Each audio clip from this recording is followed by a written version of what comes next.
Started college, started riding a lot more, and then 2014 was going to do the full British series, and it was a hot series that year. If anybody speaks to Laurie Greenland, Taylor Vernon, Laurie Greenland, and Taylor Vernon had one of the best junior series battles. I mean, every time I've asked Laurie about it, he says it was pretty intense, and Taylor's mentioned it to me a few times as well, saying he fairly enjoyed it. Like, looking back on it now, it was Taylor Vernon had signed for the Athertons. He was on GT, and Laurie Greenland was on Trek World Racing.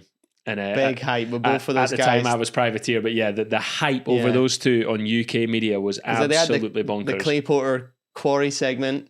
Yeah. And like Taylor was introduced with his jersey that was too flappy. Yeah. And Taylor was a motocross kid as well. As it turns out, me and Taylor raced against each other in 65 cc's at a few British motocross races that I just happened to be at and he happened to be at. So he was like, I caught word that he was this motocross kid that's coming to downhill that's doing really well. So instantly was just like, whoa, competition with him. Laurie was really good, super, super small and younger as well, and almost on our levels. So again, was like me and Taylor were super competitive with him.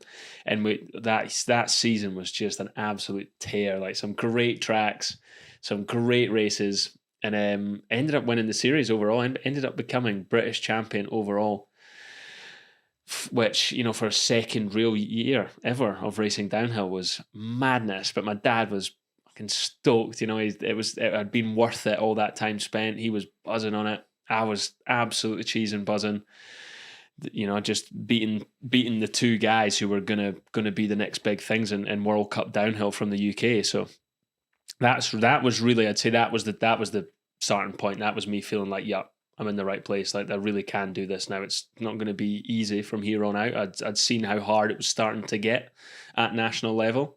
Like, I wasn't just going out and winning them all. You know, it was fierce competition. It was really difficult. Tracks were a lot different. And obviously these guys have been racing for quite a few years, all through youth, juvenile, youth, and junior. And I'd only joined in at the end of junior. I'd only really done one. You did 1 year of junior. One proper year of junior. So yeah, there was a lot for me to learn. These guys were going to tracks reoccurring for nationals. They had been to Pila for summer holidays with their parents, or Leger. Like, they had been and experienced all of this stuff. I was like years and years behind them, although I was competing with them. It was also Innes Graham. Fierce competition with Innes. Me and Innes were at the college course together.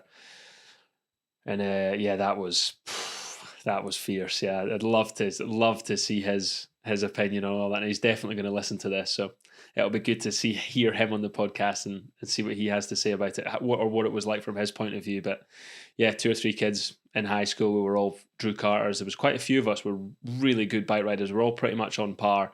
Fitness wise, I probably was never the fittest. They were always better than me. Like I said, they were always so many years ahead of me with cycling that I was never really going to catch up in that sense. Unfit though from motocross. No, I wasn't unfit. Motocross is a challenging sport. You know, it's cardio wise, it's a cracking sport. Like, it doesn't make you unfit, but cycling fit. You know. Anyway, me and Innes went at it for a good couple of years in college, and then as he was really excelling in British and World Cup downhill mountain biking. You know, I was second year junior, he was second year. He was always had a target on his back. Like, he was the guy that, you know, he was the guy winning, so I might as well aim for him. And luckily I had him to train with and follow all week, every week at college. Like, he couldn't really escape me. He was constantly giving me his information, so it was, again, that perfect storm for me. It just potluck. I didn't know I was doing it at the time. I didn't think, oh, I'm going to sit and watch Innes, I'm going to learn everything I know. It just happened that way. So yeah, he helped me massive, and I'm sure I helped him. Because it got to a point where me and him were quite clearly above everybody else at college as far as raw speed goes.